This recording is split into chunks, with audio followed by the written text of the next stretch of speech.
So today we're going to have a continuation of our discussion in deontology, and let me share this one with you.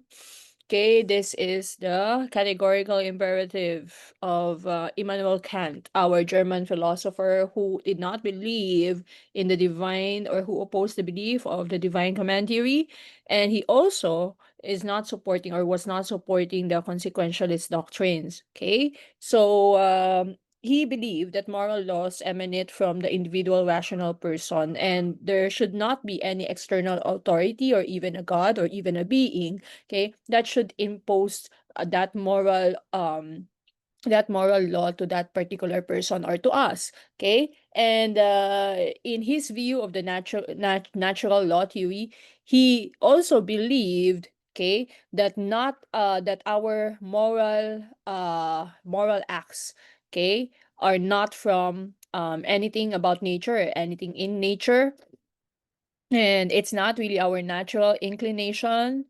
but it's more of us, okay, having this contingencies of having this moral moral or human nature, okay, rather than having different, or having desires or natural inclinations. Okay, it's more of our rational will that stands. Okay, so he believes that our moral obligations are known, or can be known, as a result of reason alone, and not really based on empirical observations, and that morality must not be grounded on human nature or the circumstances of the world, okay, but it's more of the moral knowledge, okay, must come or stem from our human experiences, and is also and should be dependent of these human experiences. Okay, so also for Kant, he believed that the moral reasoning is not based on factual knowledge, and that when we talk of reason by itself, okay, and reason without any aid of human experience, it is for him, no, reason can actually reveal to us what our principles of morality are. Okay, so in short, he is very much grounded on rationality, okay, on the rational will of persons. Okay, so all this were explained here. Now, also Kant said, okay, in goodwill and duty, okay, goodwill being referred to as a good intention. It is unconditionally good, since its goodness is unaffected by the circumstances in the world, and it remains good, for instance, even if one fails to carry it out. Okay, so he actually told us here that all other things, okay, um that are conditionally good. All other good things are conditionally good, because they are good only when done with goodwill. Okay, so intelligence, power, fame, health are only good when one use it, or when used by a person with goodwill, or when used for the right intentions. Because for Kant, he refers to will as an intention or motive. Okay, so that is his meaning. And for me, him, no, to reiterate, the only thing that is good in itself is what he calls as goodwill.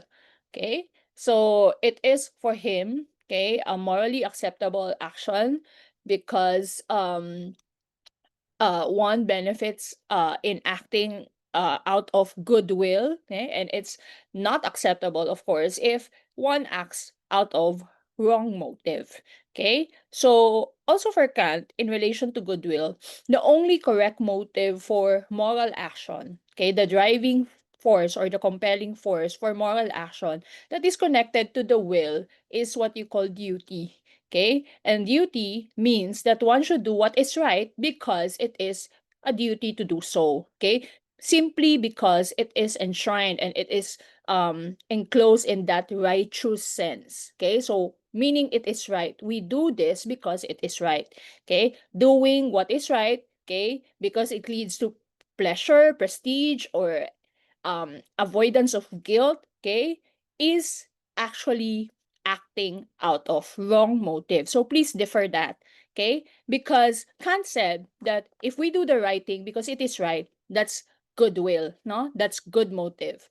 Okay? But if we do the right thing because it gives us pleasure, or it gives us a sense of status, or because we just don't want to feel guilty, okay, that's why we do that right thing, then our action will come from the wrong motive.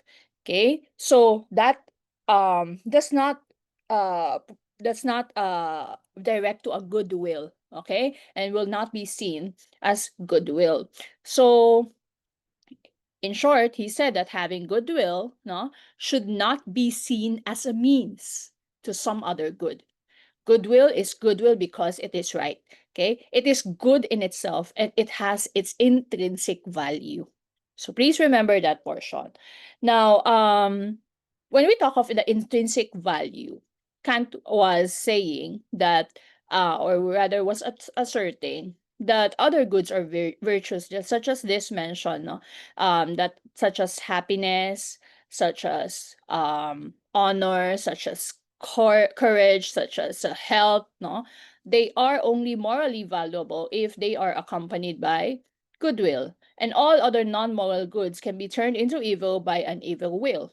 So we can have knowledge, yes, no, it is morally valuable if it is accompanied by goodwill. Okay. However, we also use knowledge for evil means, no, like destruction for human being. We make different types of weapons that kill human lives, no. So when it comes to honor, okay, which is another good, or another virtue, honor, no, honor is good if it is accompanied by, or it is morally valuable if it is accompanied by goodwill. Okay. However, honor can also be bad. In what sense? It can be bad because it can lead to pride. Okay. Yeah, it can lead to that pride. Okay, so also there is what you call our devotion. Devotion is morally valuable, of course, if it is accompanied by goodwill.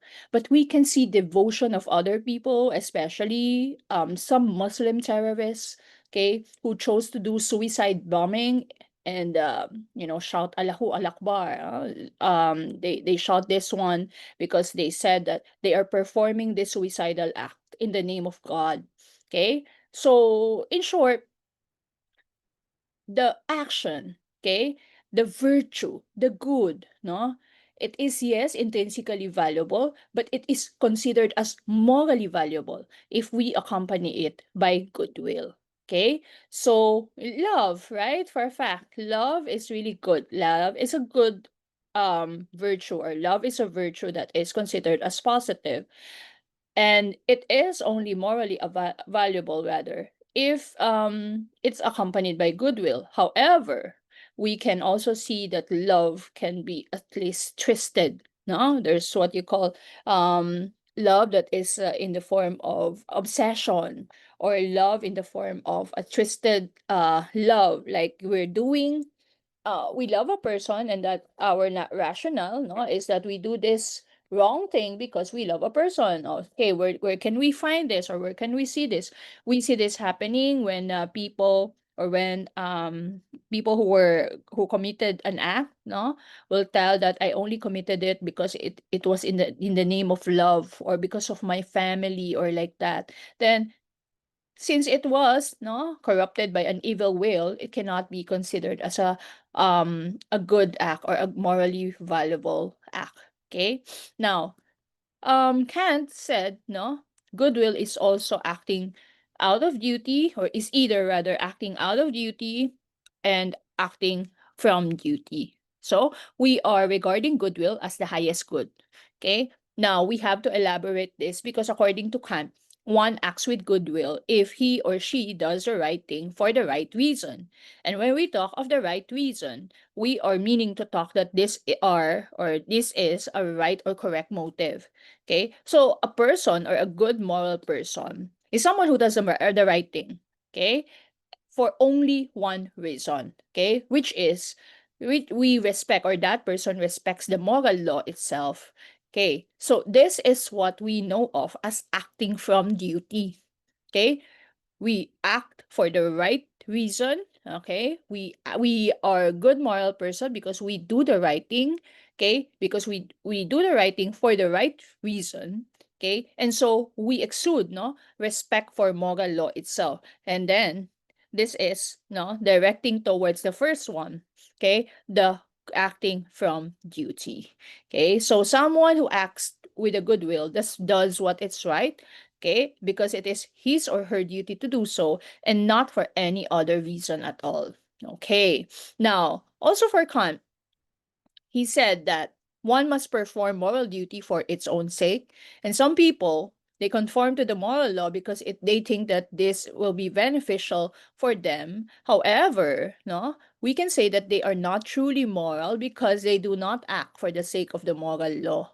So there are a lot of examples, no, that Kant stated in the book, and we are also going to set some examples of acting from duty and acting out of duty. Okay, or rather not from duty, yeah, but out of duty, because for example, let's say that we are very much what pitiful of the situation of homeless people.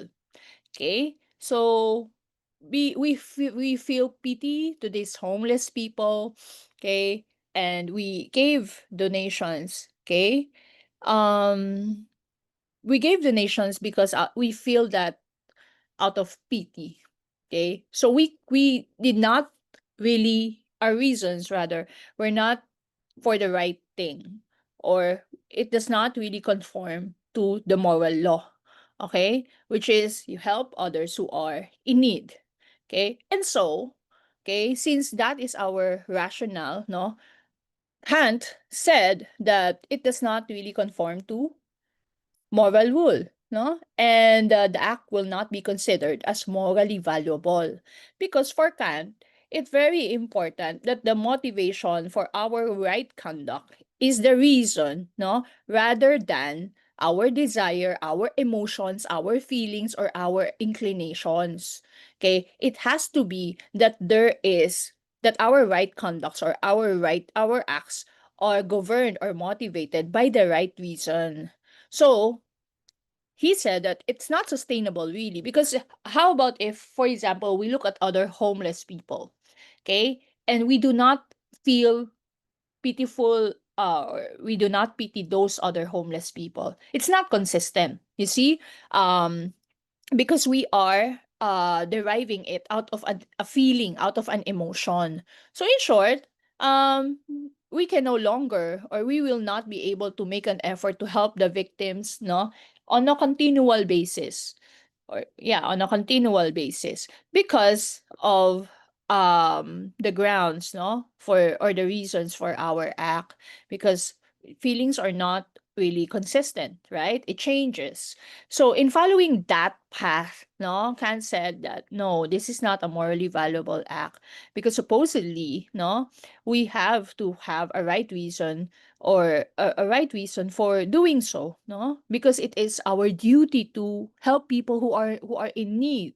Okay, we should be acting from duty, not acting out of duty. Okay, so there, that's one example that I can give you out of acting out of and acting from duty. Okay, but before we go, okay, this is another one for categorical imperatives. Before we go here, let me just again expound on one other thing, no, out of acting out of duty and acting from duty.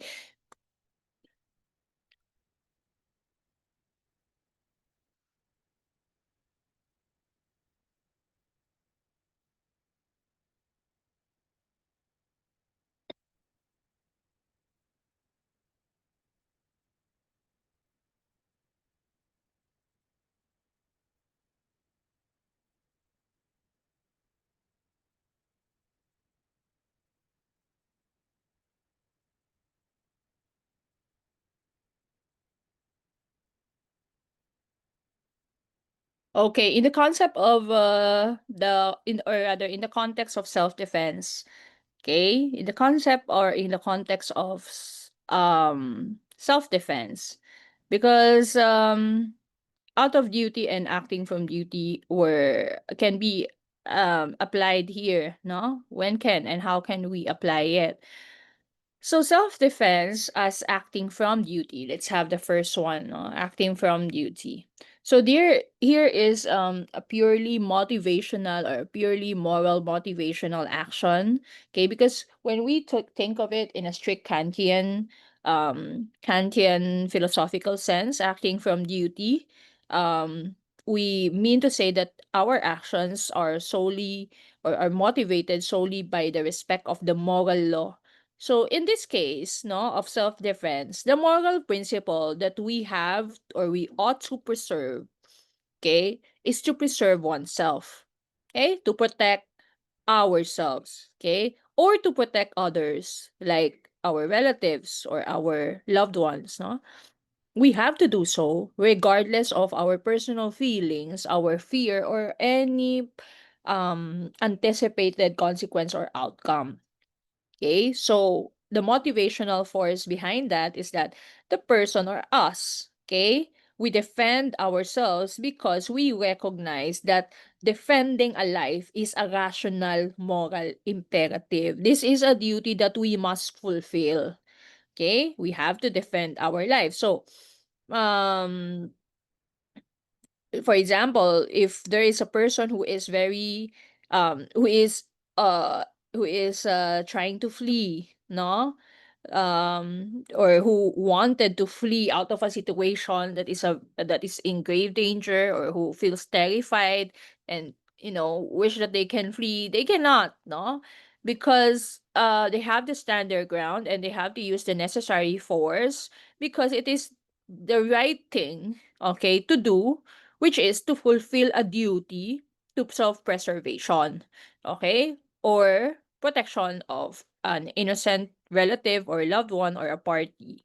Okay? So the fear or the desire for survival is only secondary because that is emotions, no? So the right thing to do is the duty of self-preservation. If that is the rationale behind that action, then we are saying that that is acting from duty. Now, what about acting out of duty? Okay, in the case of self-defense, so in acting out of actions out of duty, no, or in accordance with duty, sometimes it's called acting with duty, no.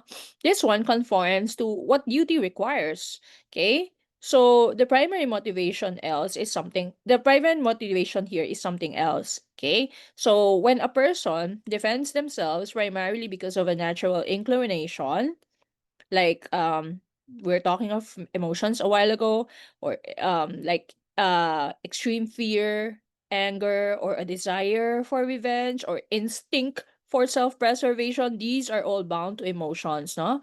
This act is not, and how do you call this act rather, is also what the duty would require. However, duty is not the reason for the action. So let's have, an example for this. If we're acting out of instinct, okay, so a person instinctively fights back against, for example, an attacker, okay, an attacker with a weapon. And you know that the instinct came out of primal drive for survival. Okay, this act of self-defense is perfectly in line with acting with the duty to preserve one's life, but the motivation here is a natural instinct, not a conscious decision to fulfill a moral duty. Okay, so it stemmed from emotion. So it will be acting out of duty. Now, also, okay, we have for example the fear, no. So when we use force, for example, to stop the attacker because we fear that our lives, or we fear for our lives and we wanted to be safe, no, this one is an act that is justifiable, but still the motivation here is personal well-being, no. It's not, okay, the conscious decision to fulfill a moral duty. In short, no, This is not acting from duty. This is acting out of duty. Okay? So you have to look at it in that particular sense, because definitely, acting from duty and acting out of duty, these are two terms which seemingly are very related to each other, but actually different in application and in meaning. Okay, especially when we talk of Kantian's very strict philosophical sense. Now, when we talk of moral imperatives here, okay, so moral imperatives or the categorical imperatives, okay, Kant believes that reason alone can yield to a moral law. Okay, that is his belief, and we don't need, okay, any reliable or any empirical evidence, okay, to show the consequences of an act. Okay, we are just bound to reason alone. Okay, and here, no, actually, all mentions of the duties or obligations that we earlier stated are or can be translated into commands, into the language of the commands or language of imperatives. Okay? As such, the moral duties can be considered or can be said to have what you call an imperative force. No, you know what is the meaning of imperative. And Kant distinguish the imperatives or the two kinds of imperatives into two.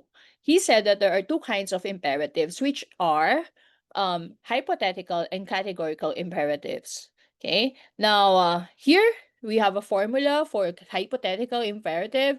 If you want X, then do Y. So if you want to be, if you want to be a cum laude, you have or you must study every day, right? Okay, or you must increase your hours in studying. If you want to be what you want to have beautiful skin, or if you want beautiful skin, you must purchase high-end products or products that are really work, and we know that they are expensive, no? So you need to purchase expensive high-end products. Okay, so it's basically a very simple formula for hypothetical imperatives, because hypothetical or what we call conditional imperatives are not these the kind of imperatives that characterize our moral obligations. Okay, so this is not. Okay, now how about the categorical imperatives? Here, the categorical imperatives are sometimes known as the unqualified imperatives, no? They are the right kind of imperatives because they show proper recognition to the paramount importance of being morally obliged.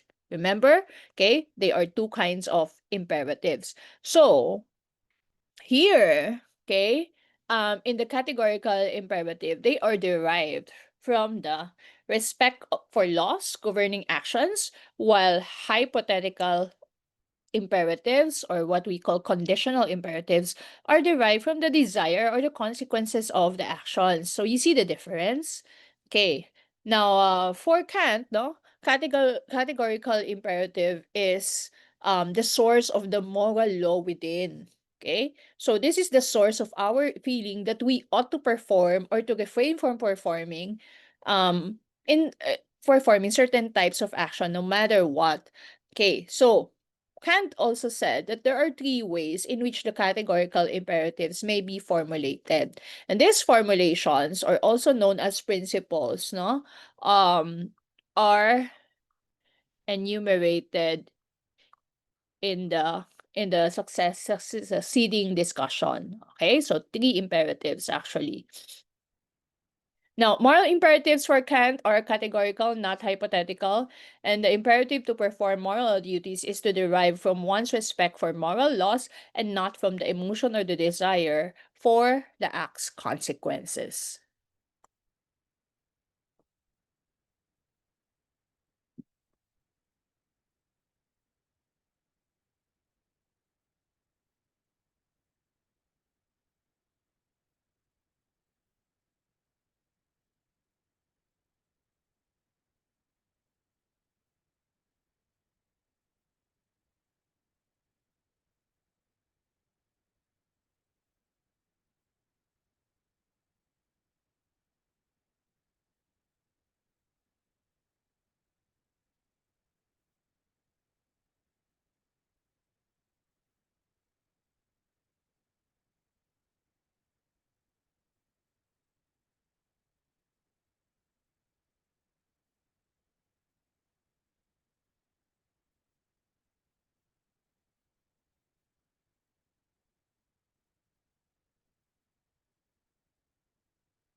Okay, so let us proceed with the formulations of moral categorical imperatives, no?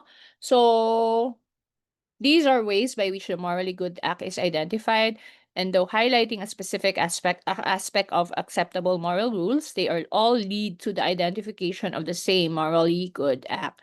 So they are usually expressed as principles, and Kant presented several formulations. There are actually three, no? But we will only, or maybe we will touch the third one. But the main ones, the two main ones are here. Okay. So the first one, okay, and the most popular one, including the one that you have seen in the video that I have shown you in class, no? The formula of universal law, which is also known as the principle of universalizability. Okay, so rules must be universal. This is the first formulation of the categorical imperative. And he was saying, okay, act only on the maxim whereby thou canst at the same time will that it same time will that it should become a universal law. So in short, no, this maxim means an action is morally good if its maxim can be made universal or as a law for everyone without contradiction. Okay? So that is what the principle of universalizability stands for. No, sorry for the typo error. There shouldn't be a y, an I before the y there. Now, maxim is a law created by a person for himself or herself, which is I ought to do X, right?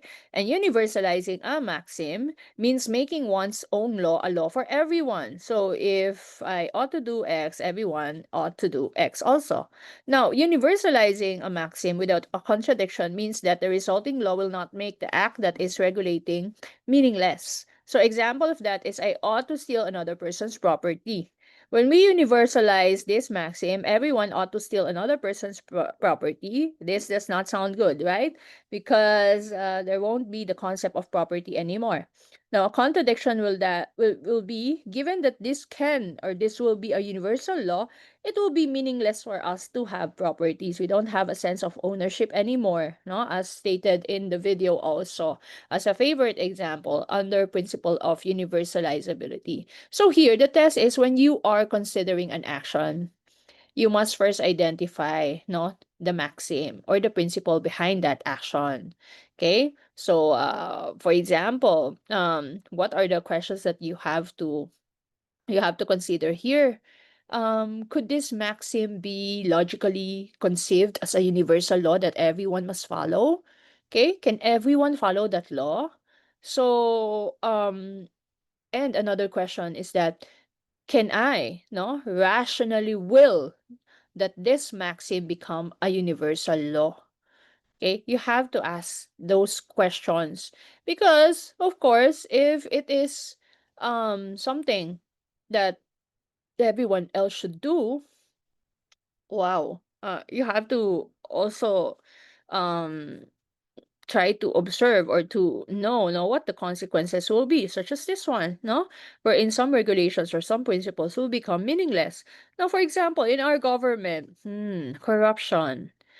If we have the maxim, okay, in the Philippines, corruption is very rampant. No, even in small agencies, they have the concept of bribery.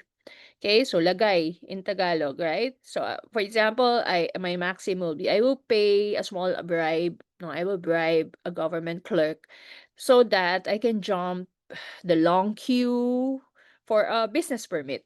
Okay, I'm applying for a business permit, and not all local government have very well-regulated offices. Okay, they have a lot of steps. So if that will be my maxim, in order to jump the queue, I would just pay a small bribe, maybe like around 1,500 pesos. No?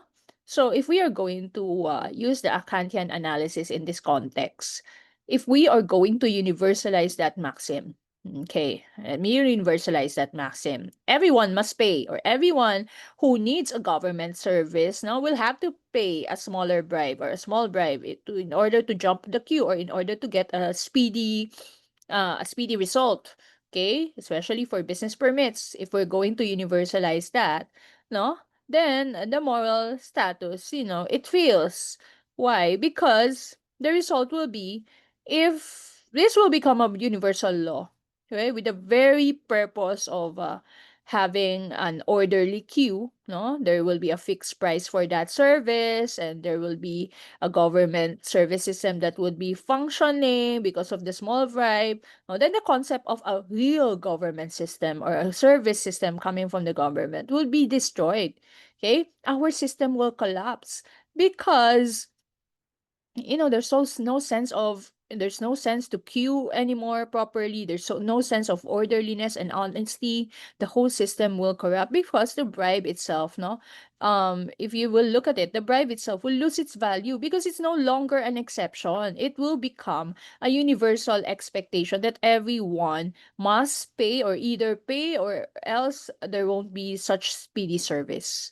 Okay, so that will be very immoral because it violates a perfect duty.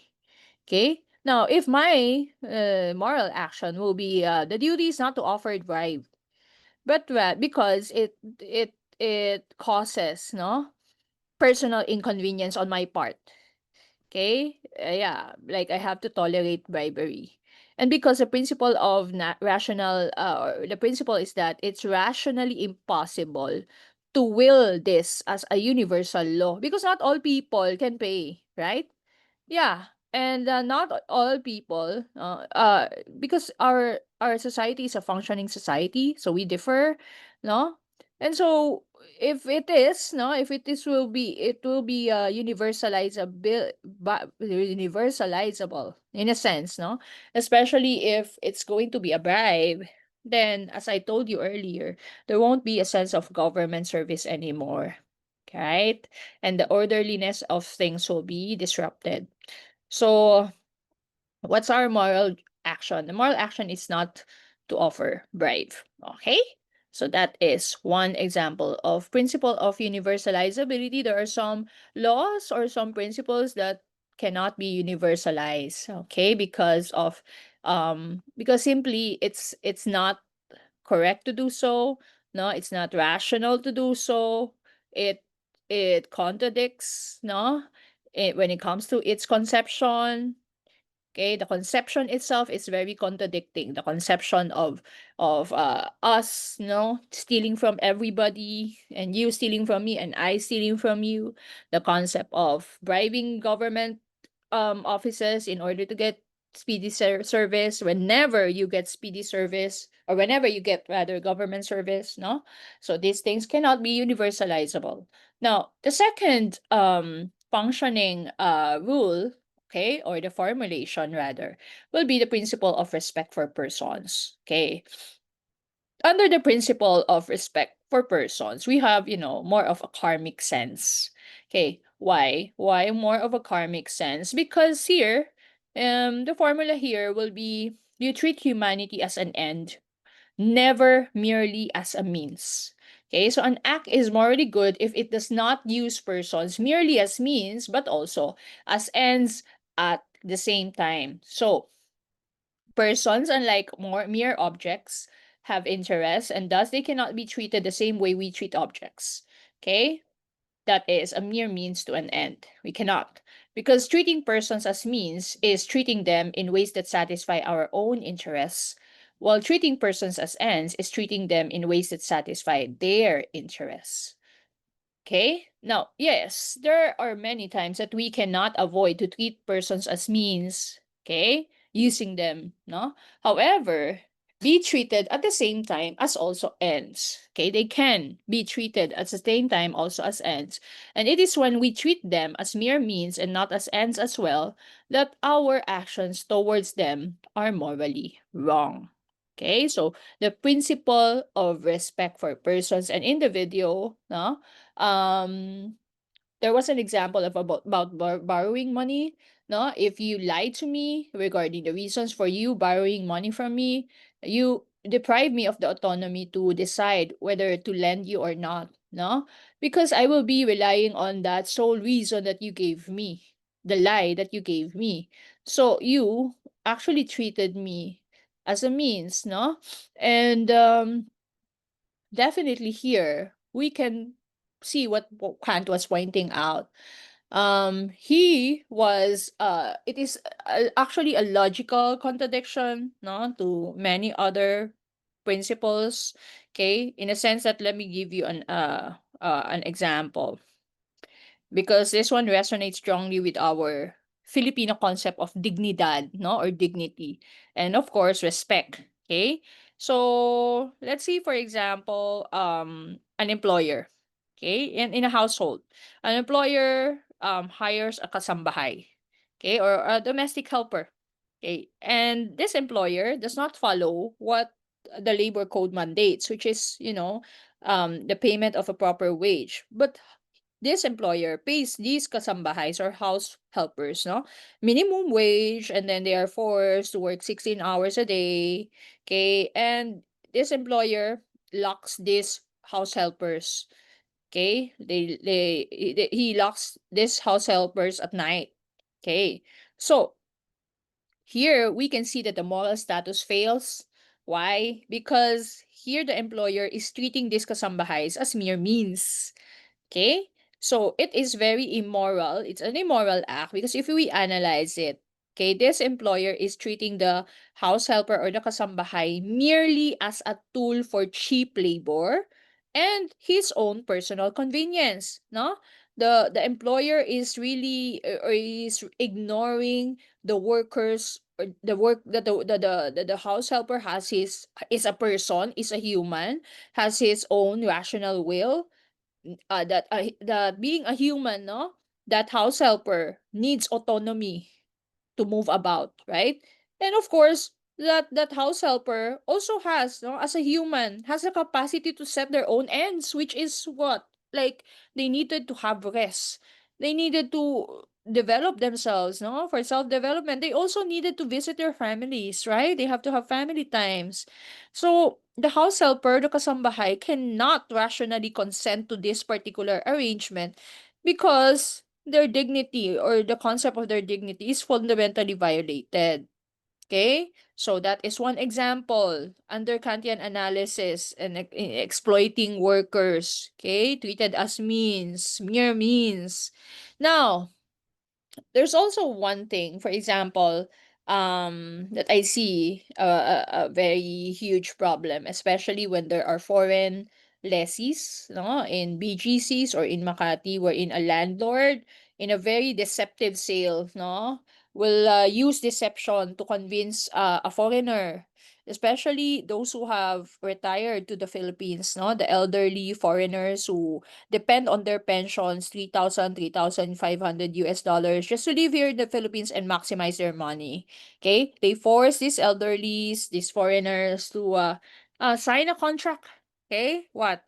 That waives tenancy rights. Okay? And sometimes they fool or they deceive them by saying that this receipt is just, a repair receipt, no?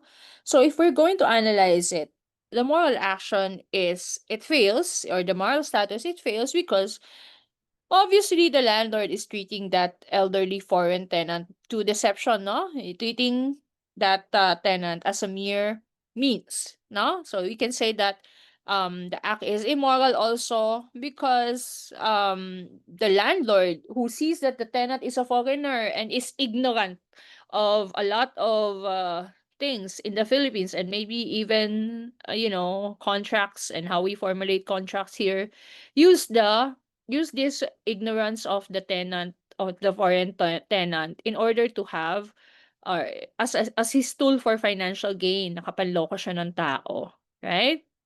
And so, the tenant, not knowing all these things, no, will be unable to give his informed consent. This is what I was telling you earlier. If you do not, or did not tell me the reason for why you are borrowing money from me, I cannot give my informed consent. Okay? Because you were not being transparent, and because the maxim, okay, relies on, those things.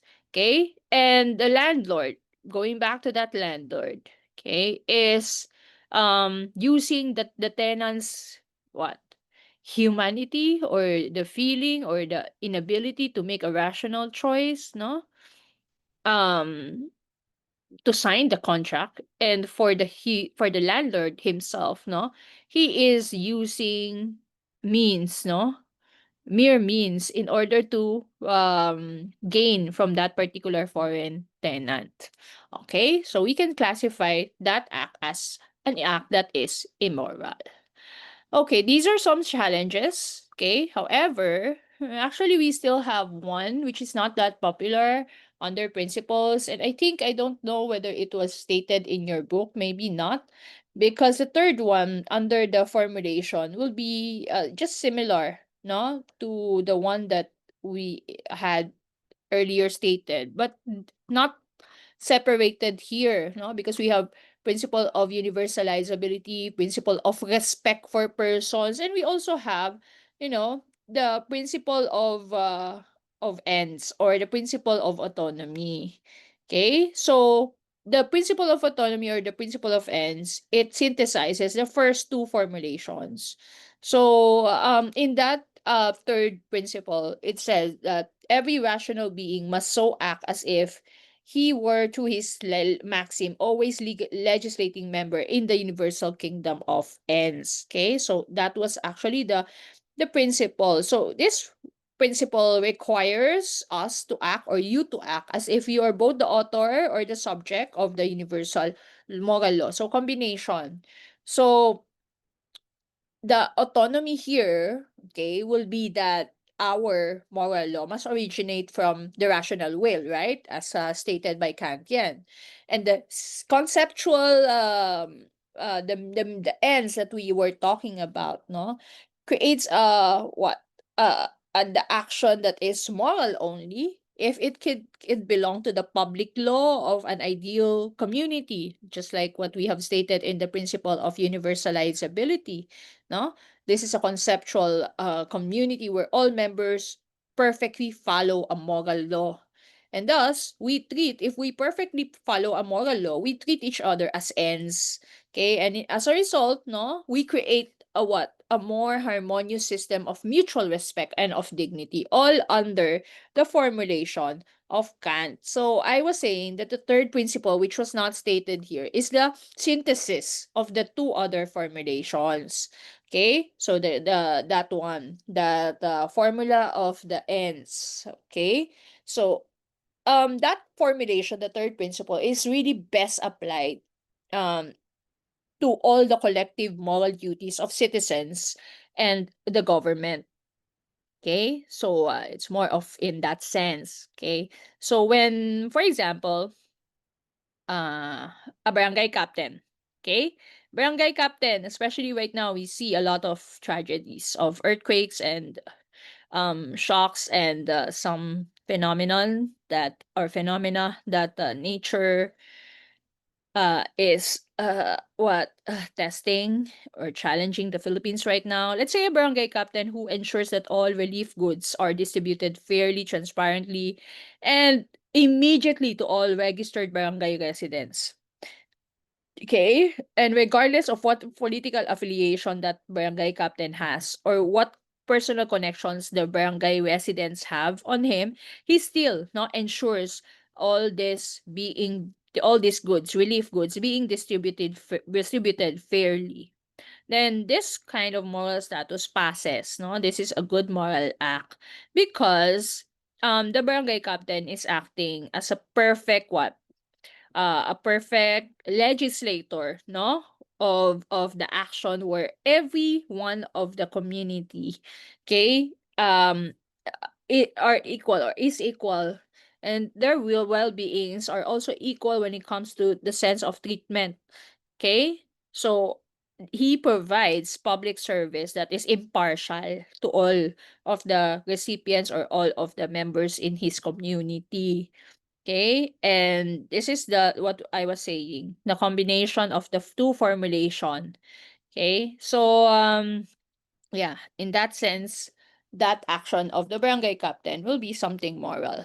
Now, there are some challenges that these categorical imperatives of Kant face, which are it lacks openness to consider other particular factors and circumstances surrounding the action, no, because there might be other factors, not really just centered on the act being the correct one, or on how do you call this, on us, no, having that rational will. Okay, because um yeah, that's the primary objections that they have under Kantian theory. They view, because for Kant, okay, his view is like all moral laws or rules are absolute. They are exceptionless, no exceptions. No, but in life there are a lot of exceptions, really. Okay? So Kant said to us, or stated that in all circumstances, regardless of the situation, with no exception, no, you should do the right act, and you should have the right motivation for that right act, no. So ultimately, number two, feelings and emotions are also different important in doing morally good actions. We are not like programmed to be just doing the right act. There are other, these critics were saying that there are emotions that influence us, there are feelings that hold us back, no. So it cannot be that we have to always have that positive, or we always carry that positive will in us, no. So example that was given by the critics was that, for example, there's a tragic news about a relative, no. um it's like, you know, for example, that if you tell your mother or your parent, if there is a parent who had, you know, a heart attack condition, or a heart condition rather, okay, and knowing that this tragic event about a relative happened, no, will you tell the mother or your mother? Definitely. Okay, will you lie, no, and say that the relative is just okay? So Kant actually tells us that we have to tell the truth because that is the right act. Okay? And we cannot be influenced by the emotions, no, in doing that particular act, no?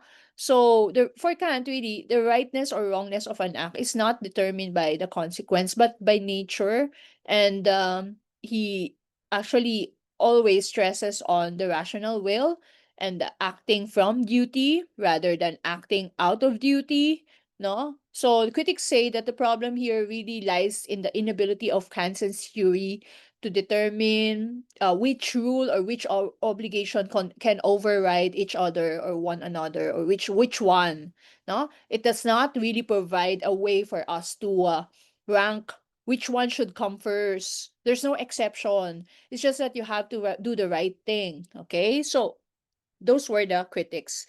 The notion of moral persons is limited to those that are rational, and we are able to exercise rationality. And this exclude rather other entities or other people who do not yet belong, or who do not belong to the moral community. And we're talking of infants, we're talking of animals, we're talking of people with some psychological disorders or mental disorders.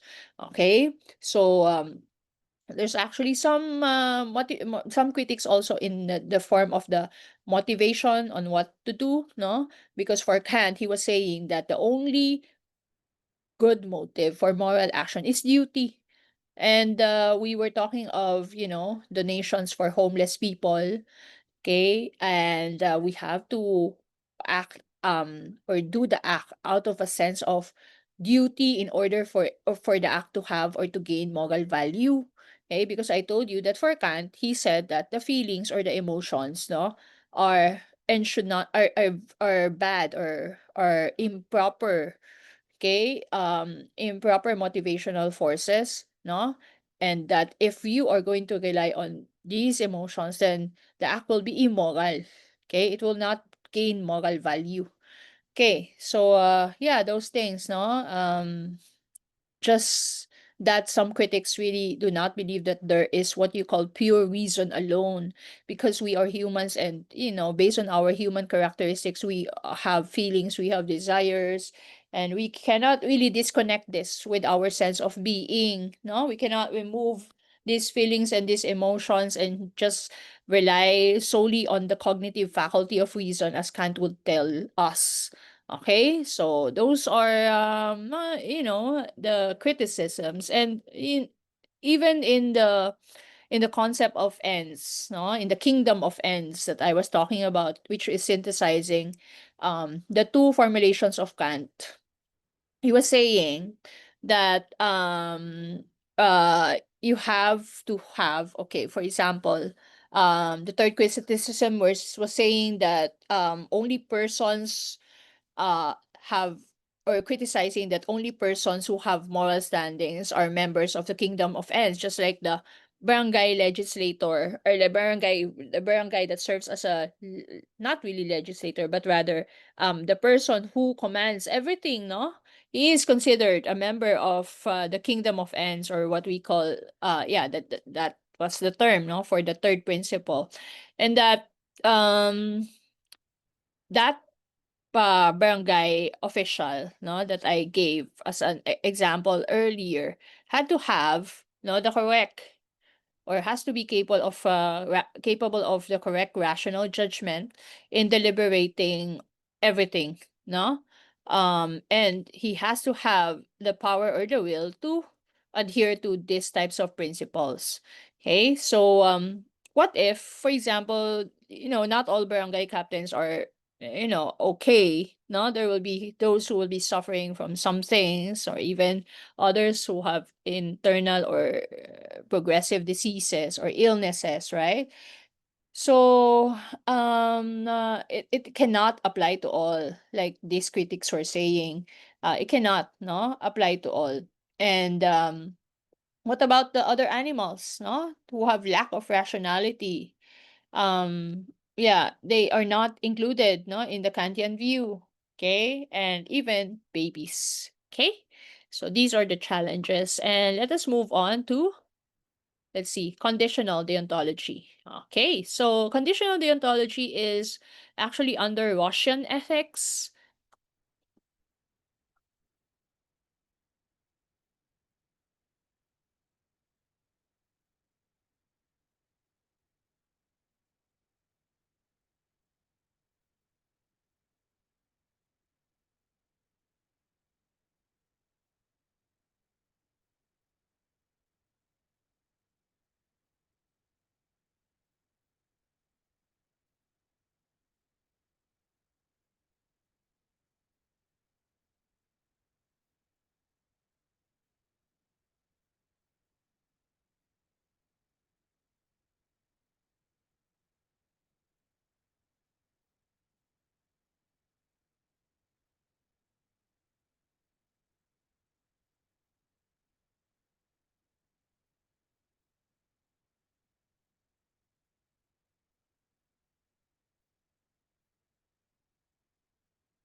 Okay, so this was the proponent of this is the Russian ethics is W.D. Ross. No, yes, he is a real person. It is not Russian but Russian, huh? In 1877 to 1971, his lifespan, he aims to avoid the negative features of Kantian deontology and utilitarianism. Okay, because he is one of the critics. He thinks that categorical imperatives of Kant, it's somehow impractical, no? And utilitarianism may sometimes justify injustices and violations of moral rights. That's why Russian thinks that, or Ross rather, thinks that it's not also that good. So he made his own one, no? The conditional deontology. So here, conditional deontology is actually a form um or sometimes known as deontological pluralism, no? Plural. Okay? So pluralistic siya. And David Ross said that it is unconditional, unlike the absolute deontology of Immanuel Kant, no? His principle, his duties that were stated here are not rigid, not exceptionless. There are exceptions, no? They are, in view they are conditional, or his principles are conditional on certain or on the circumstances. Okay? And this conditional things on these circumstances require moral judgment to determine which one is the most pressing issue or the most pressing condition. Okay? So if we are going to look at it, these are the features of Russian ethical theory. Okay, so very different from what we view of under Kant, no? So if Kant's deontological theory treats moral duties as categorical imperatives, no, and in that they are kind of duties solely relying on or solely arising from respect of for rules, no, here when we talk of the Russian one, okay, we are more into maintaining an idea, okay, deontological morality is a matter of following moral duties, no? So how is it pluralistic? Okay, this is deontological kind still, no, because it maintains the idea that what primarily determines the morality of actions is simply the performance of moral duties. No? So that determines the morality of actions, the performance of moral duties. Now, here, no, he added conditional. Okay, in contrast with Kantian theory or Kantian principle. Okay, conditional because it accepts exceptions for performance of moral duties. And what are these exceptions? Now, these exceptions may sometimes be a result of considering the consequences of an action or some other morally relevant factors. Okay? So for Rawls, it is important that we recognize the value of the consequence of an act, but in contrast to that, no, because it will be a little bit of utilitarianism if we're going or too much leaning on that. He said that Ross said that he does not consider such to be the only morally relevant factor to consider. So you don't only consider the consequence, okay? Because if you are going to just consider the consequence, you are leaning towards utilitarianism, which Ross does not totally agree with.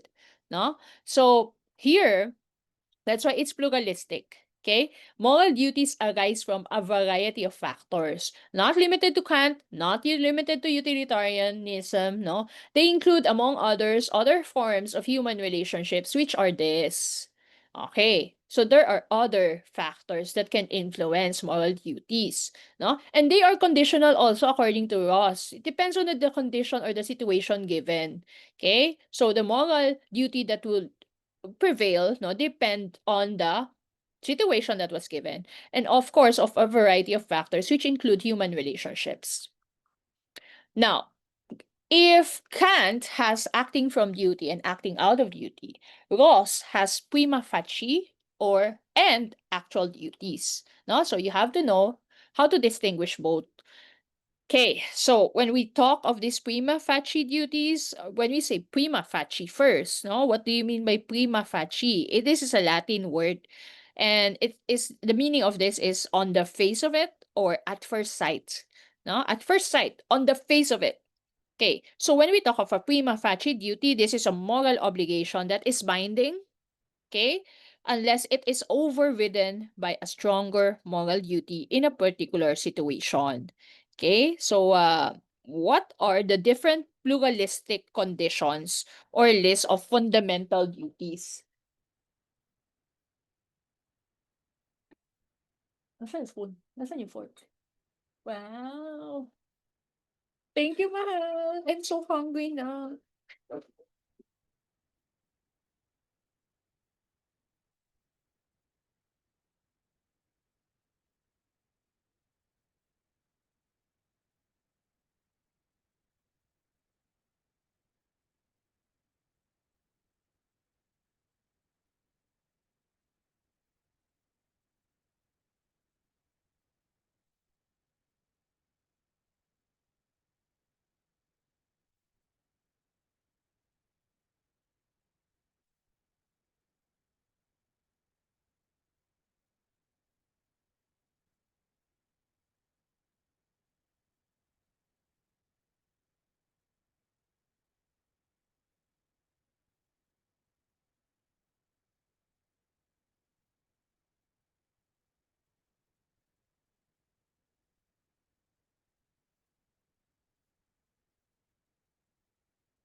Okay, so let's continue, no?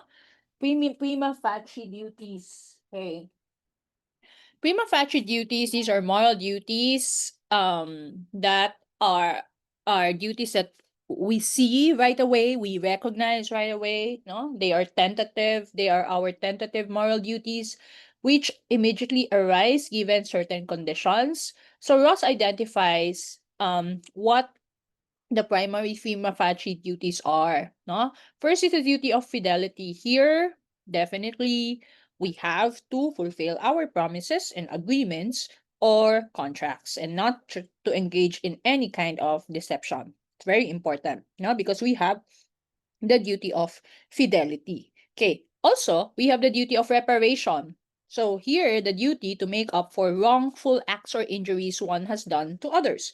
Okay, so we apologize. Now we have a duty to apologize if we did not intend or we had hurt other people. No, it's very it's also our duty to make amends, no, for these types of injuries that we have done to other individuals, even if these are coming from the past. So past wrongful acts are still considered, no, basis for reparation. Duty of gratitude here is a duty to repay other people for past favors they have done for us or for the benefits we have received from them. Okay, so gratitude, no? The duty to be thankful for and to repay the favors and the services rendered by others to us. Now, there is also duty of justice, this duty to distribute benefits and burdens fairly, in which people get what they deserve to receive, no? So very important in this duty is the concept of fair distribution, no? Everything should be fair. And yeah, not only distribution of goods or distribution of benefits, but also distribution of burdens. Okay, so this is more of the merit and the deservingness principle. Okay, now we also have the duty of beneficence. Here, no, there's a duty to improve the conditions of others or to do something good to them. We have to do something good to them in terms of virtue, in terms of intelligence, in terms of happiness. Okay, that's beneficence. And we also have the duty of self-improvement for ourselves. Okay, we have to improve our own conditions in life, especially in the areas of health, of security, of wisdom, of morality, of well-being, or happiness. Okay. And finally, we have the duty of non-maleficence. Okay. We can injure others. That's correct. That is the fact. But we have the duty not to injure other people or to prevent them from being harmed physically or mentally. So there is a sense of respect for others here in number 7. No? This duty of avoiding harming or injuring others, whether it be physically or whether it is mentally or psychologically. So among all these duties, no, the one that Ross considered the most stringent of all duty is number 7. Okay? He considered this as the most stringent duty. So these are all under the prima facie duties. Okay? Now, we also have the second duty according to Ross, which is what we call the actual duties. Okay? So, when we talk of actual duties, we believe, or this one, no, is more of a duty proper. Okay, what is the duty proper? Because prima facie duties, they may conflict with one another. Okay, yes, that's correct, no. And actually it was further expounded by John Searle, Searle, in 1978, and in which he said that our prima facie duties, no, may have or may include situations where they conflict one another. And in these situations, they are known as conflict situation. No? And in this regard, if we are not in a conflict situation, our prima facie duties, they automatically become our actual duties. If the duties were not in a conflict situation.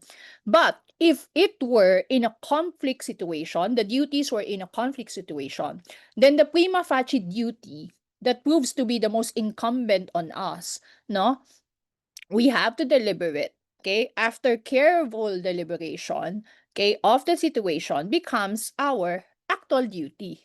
Okay, so there is an actual duty, there is a careful deliberation, and there is an automatic.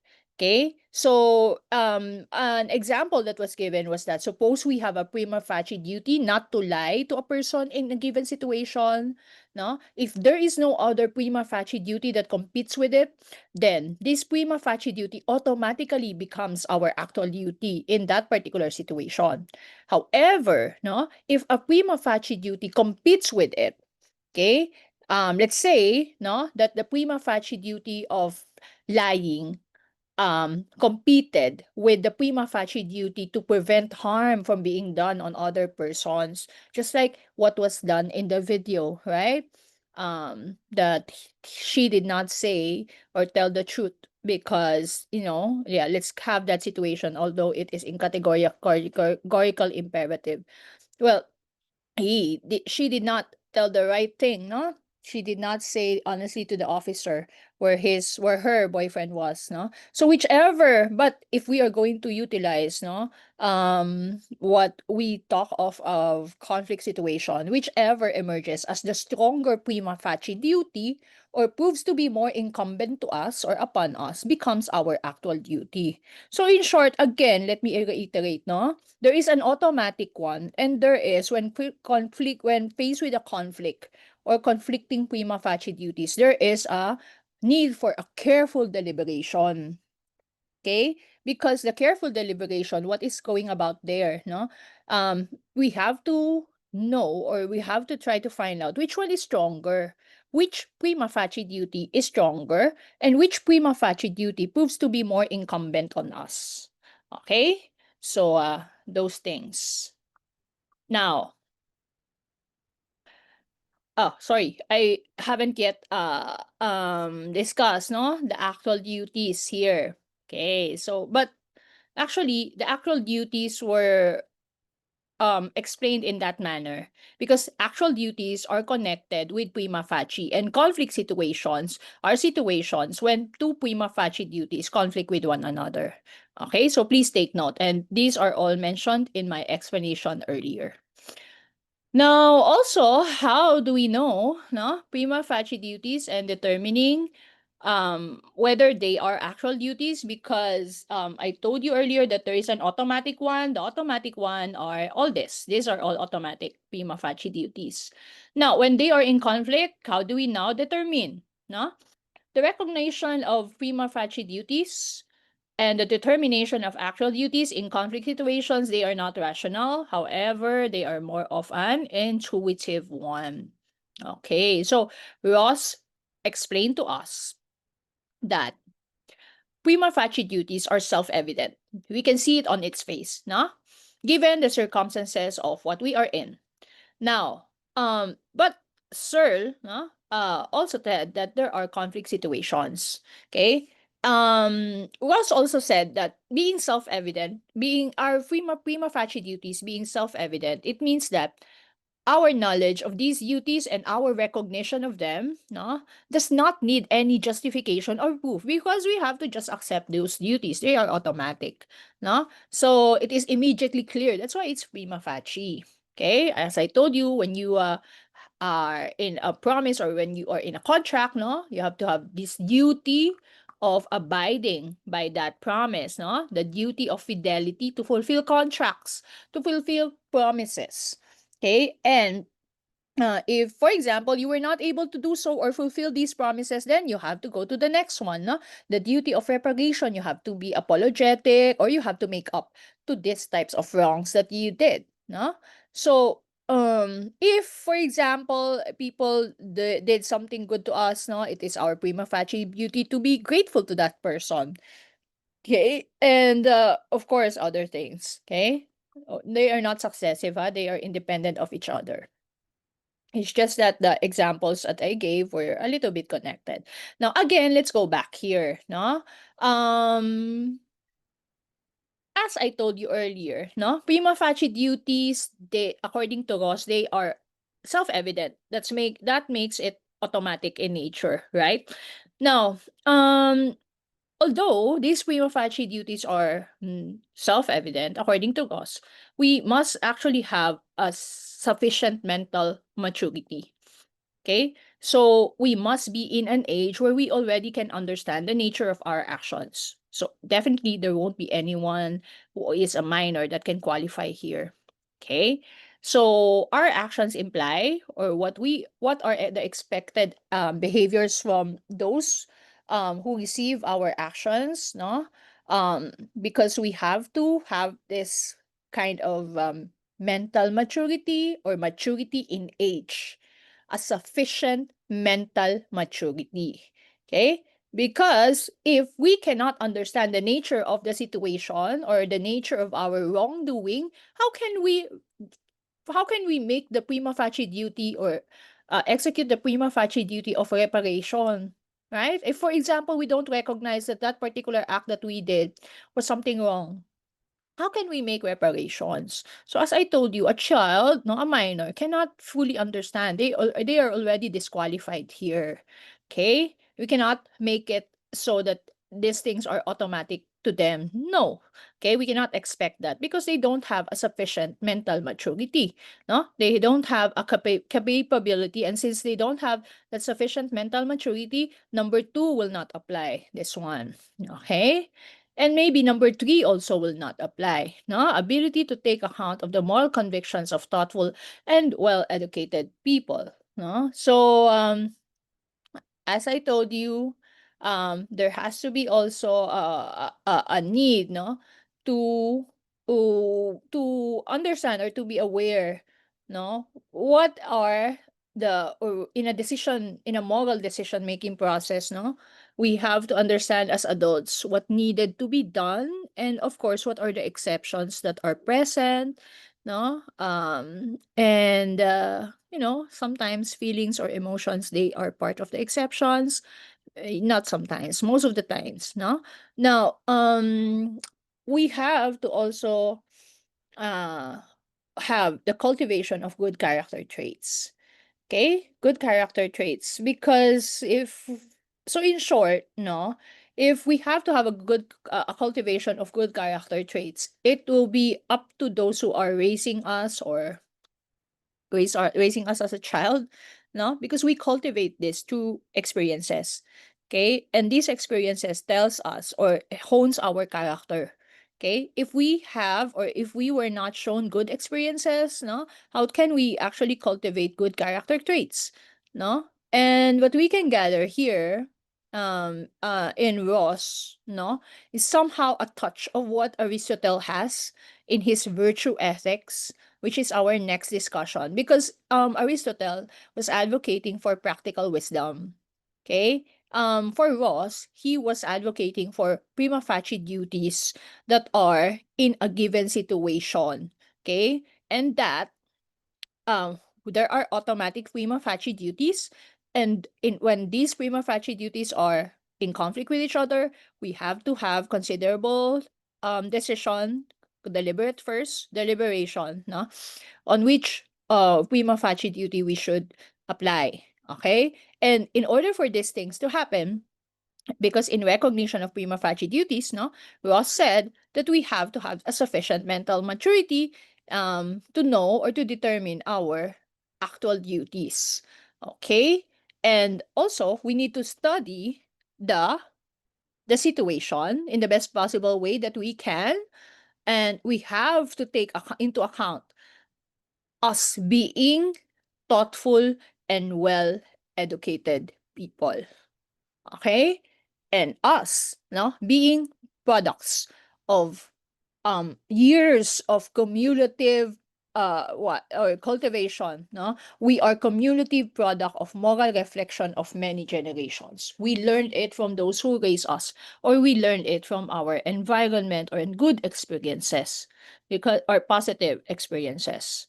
Okay, so I think I've summed up everything, and that's it for our part 2.